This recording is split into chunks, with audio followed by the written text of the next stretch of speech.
Well, my name is Francis Duru. I'm an actor, a nollypreneur. I started acting, the business, 1989 till date. What else can I say?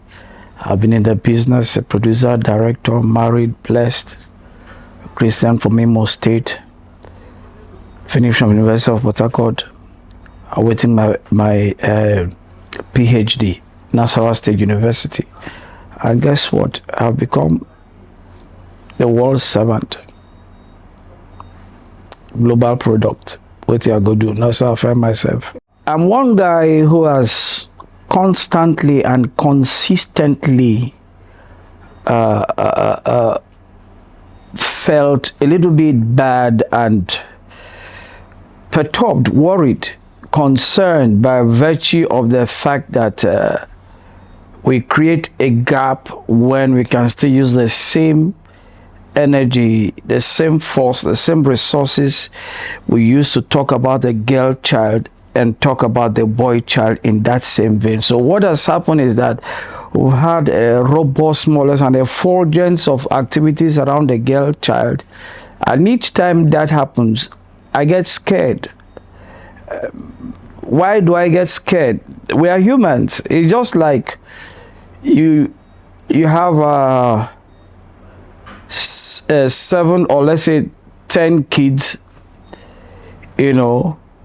6 girls, 4 boys, and they sit every which time. The girls are being garnished, they're being given everything and all that stuff, and so much to the neglect of this other side. As humans, there's a tendency to people to feel worried. I don't think it's a deliberate mistake, but I think it's something that has happened for long and must be stopped, because if you are doing so much about protecting the girl child from who? You see, from the boy child. So what are you protecting when you're actually not informing and equipping the same persons you are protecting that person from, to say, this person is so valuable like you, so try not to be this, try not to be that. And for me, it's one thing we always do. I've been working with my church, Family Worship Center. We are here for 24 years with the youth. And what we always do every week to make sure that we strike that balance. When we have there's a program we normally do, Let's Talk, when we have the male ministers talk with the male boys, teenagers, and the female minister. What you hear is so fearful, because you see total neglect of the needs of the boy child, total neglect because of the patriarchal nature of who we are as Africans. He is meant to be a man, no matter how rough it is. He's being told you can't cry because you're a man. He is meant to suppress his emotions. He's meant to, not show it up. And at the end of the day, when the child begins to grow with that kind of mentality, he is toughened. Even when he needs to, speak out, he suppresses. So the next thing you hear is the chaotic end. He has gone deep into drugs. He has become suicidal because there was nobody. So the issue of boy child should be treated with so much immediacy by virtue of the fact that, it is actually the boy child that will actually protect the girl child. So you actually deal well with what you need to protect the girl child. And also strike, my take about issues of feminism is that, humans first. Humanity first before gender. We're humans first.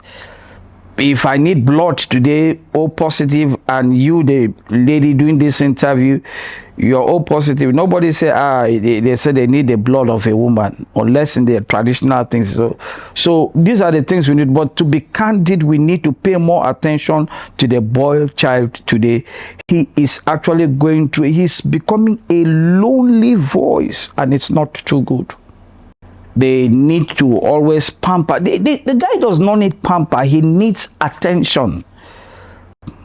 I lost my last kid 15 August last year. And if there was one thing I did for him and his elder brother, that constantly, I always want to know what their needs are. Because I remember growing up, I don't ever think there was a time my father came to ask me, what are your needs and all that stuff. We just ruffle it through life. And by the time, it was a case of a rolling stone, but now God pushed him. And you try as much as possible to maneuver and find yourself on a route that you begin to push on, you begin to emerge, you begin to become, and you find yourself standing, doing the right things. I think the need for them to be spoken to consistently. Each time, fathers have time to talk with their boy. When was the last time? Ask most parents. It's difficult for most parents to put their hands on their boy's shoulder to say, no matter how great, say, I love you. Till today, my son, the one in the university, will finish and say, love you, dude, and all that. So we exchange such pleasantries. And when you begin to do that, you begin to open up. Your son begins to see you as a friend, not as a father, the hard principle, do that, do this, no. So you try as much as possible, hear their opinions. In hearing their opinions, you help them mold their opinions to if they're a little bit out of track. I normally do that with my children. Is there anything I'm doing that is wrong? Is there something you guys think I should put in place? And you hear them out, and at the end of the day, everybody is friendship. The boy child needs friends from the father, from the uncle, from beyond the mothers. Mothers will pamper, definitely. And don't forget, when mothers pamper, it's out of sentiment. Sometimes logic is lacking. Sometimes you want to push the boy. Come on, why, don't you know that you're a boy? Why should you know all this? No way. So I think giving the boy child an opportunity where you can hear him consistently, be his friend, know his challenges. Let him not be the silent one. Today, suicide and all those things, a kid just wakes up one day, the kid has, committed suicide. Why? Because there's nobody he's talking to. So parents, churches, platforms, neighbors, you should create opportunities where the boy child can vent out and avoid some of these philosophical status quos and all that sort of men. No, men cry. Men cry. Just that men cry in the rain. If they don't cry in the rain, they cry in the dark. But at the end of the day, there is that cry that you do openly and people come out to. Because when you cry in the rain, nobody sees you. You're crying alone. You cry in the dark. You're crying alone.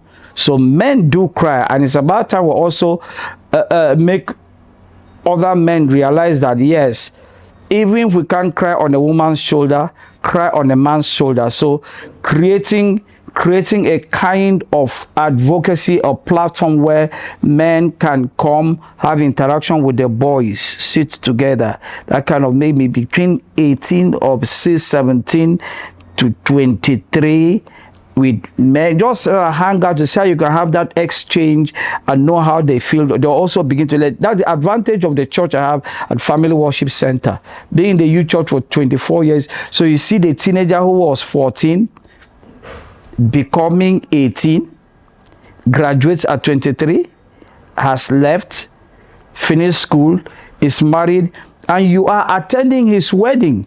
I say, wow. So you hardly see those challenges. So it is not just a parental thing. It's all about schools, relationship between teachers and students, the ones, boys. It's also about, platforms, you just name it. So I think such will make it easier for boys not to cry in the rain and not to cry in the dark. Let's create shoulders for the boy child to cry on. Unique shoulders, authentic shoulders, not shoulders that to take undue advantage of their challenges, their vulnerabilities, you name it. mentorship is key. Yes, it's part and parcel of that advocacy. But you see, mentorship is in a relationship. And sometimes we abuse the concept of mentorship. A guy can see me say, I want you to be my mentor. And I'll ask the kid, what do you want as a mentor? Mentorship is the shortest cut to success. What a mentor does is to give instruction. What a mentor does is to look at, you want to know where the child is going and say, okay, stay on my back. Let me show you. So it's one of two things. Mentorship is key.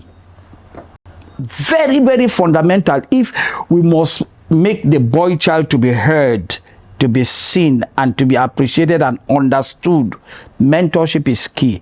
But you will agree with me that you won't just get mentorship from outside anywhere.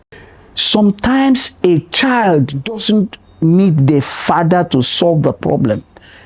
Sometimes the child needs somebody outside to say, this is what I'm going through. He will not come to you. Is you say, you're not smiling today. What's the problem? He goes, uncle, what is it? And you pull him together. By the time he opens his mouth, he's quaking, he's shedding tears. You find out that there's so much pressure at home. So if you don't have mentorship in a relationship, how would you know? It's a one-to-one thing. It's sacrifice. It's not everybody who can be a mentor. So there must be a deliberate attempt. When I use this, advocacies where you have real men who have the passion to see boys grow to men and become better in the society.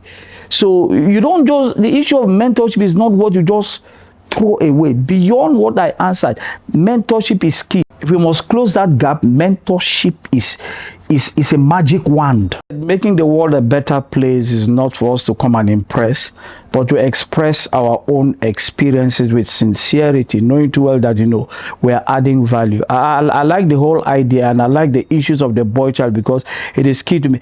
I'm a member of African Women Congress, and sometimes when they talk girl child, I say we are overheating it. We are overheating it. Sometimes, the same energy you're going to use to talk about girl child, also use it to talk about the boy child. If the two of them are in the same hall, it is obvious that you're talking to one particular group. So what do you expect the other group to do? Say, well, we are not important. Negligence, and the dangers of negligence. Whatever criteria was used to make me as one of the awardees, I want to say thank you. Sometimes you don't see yourself. You see yourself from the eyes of other persons, and if they say you are a great achiever, who are you to say no? So I say thank you. I appreciate it greatly, and I look forward to it. Every aspect of life must only be defined from the perspective of what God has designed you for. And every child anywhere, no matter where you come from, you are an original. The point is, what defines you? What people say, what the television say, what social media says. The moment you have a wrong definition of your life, naturally your life will tilt. The world today is being defined wrongly from thousands and multiple perspectives that are endangering destiny. So for me, the ultimate is definition of God by God. Hi, my name is Francis Duru. I'm an actor. Guess what? I'll be at the Great Achievers Summit and Awards of Excellence 2025. And guess what? I'll be privileged to be on the panelist, and I am also an awardee. Don't say it does not bother you, because you have a young boy, a young brother who needs to hear some things for him to make a better son and a better brother. Join me there, please. Let's have a wonderful time to just jaw and make life worth the essence for the boy child. God bless you.